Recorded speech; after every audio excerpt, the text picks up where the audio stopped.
to Enlightenment 7. Amitabha's 48 Great Vows. Second level of enlightenment, enlightening others.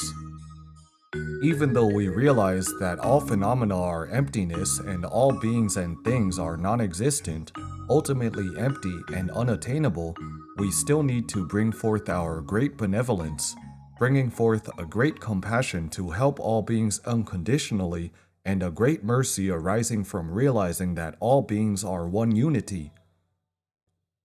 When reaching such realization, we would then equally and universally help all deluded beings be awakened. This is enlightening others. We should not be content with only our own enlightenment and ignore others' sufferings. Others are not awakened. It is because our own enlightenment is still not consummate. Why? Because in the universe, oneself and others are not two separate entities. As long as there is one being in the universe still not awakened, my enlightenment is then still not complete. Because other beings are manifested by my heart, it implies that one part of my heart is still not enlightened. That part is all beings. Third level of enlightenment, the perfection in both enlightenment and cultivation. Bodhisattvas know all dharmas are empty, yet still very diligently, proactively, and universally liberate all beings. As the Diamond Sutra states, one should dwell on nothing to give rise to a true heart. Dwell on nothing means that they know all phenomena are empty, thus there are no attachments. Yet they still give rise to a true heart of liberating all beings, which leads them to reach a consummate level of self-enlightenment and enlightening others. When reaching the level of consummate, one is called a Buddha. Buddha means that the cultivation in both self-enlightenment and enlightening others has reached the consummate level. He has truly realized the perfect stage of attainment. In this perfect stage of attainment, one will admit a revelation in the Avataṃsaka Sutra. Sentient beings and insentient beings all possess the same perfect wisdom seed for enlightenment. At the time of realizing this truth, not only have I become a Buddha, but all beings also become Buddhas with me. This is the state of ultimate perfection. After hearing this, we probably have doubts. How did the Buddha realize his Buddhahood if he regards all beings as having become Buddhas with him? I have not become a Buddha yet. How could the Buddha complete his enlightenment and cultivation, right? Since I am not enlightened, the Buddha should not have reached perfection. At least I, this one, have not been enlightened. Others I do not know, but I am aware that I am not enlightened.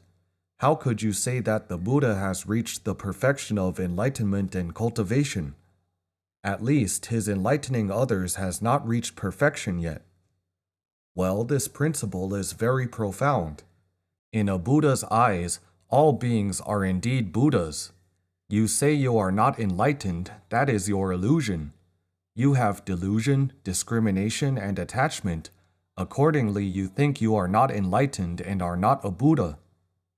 But Buddhas see you as a complete and perfect Buddha, not even the slightest bit insufficiency. The Avataṃsaka Sutra states it very explicitly. All beings have the wisdom, virtues, and laksana of Tathagata, but they could not prove and attain them due to delusion and attachment. Whose delusion and attachment is it? It is yours. You have delusion and attachment. You cannot prove and admit that you are innately a Buddha. This is your own mission. In a Buddha's eyes, which being is not a Buddha? He truly reaches the perfection of enlightenment and cultivation.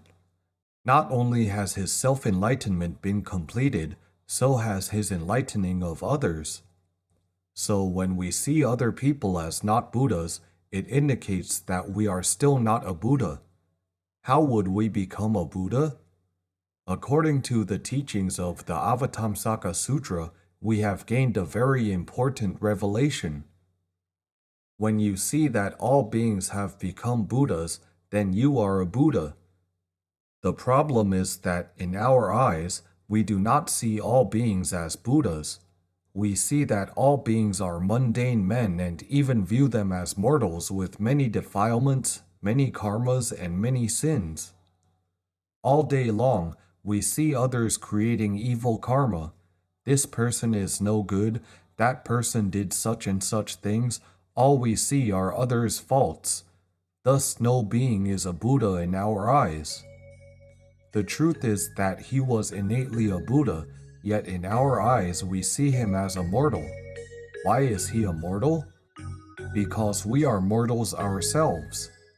Thanks for watching. See you later to explore more on this profound teaching.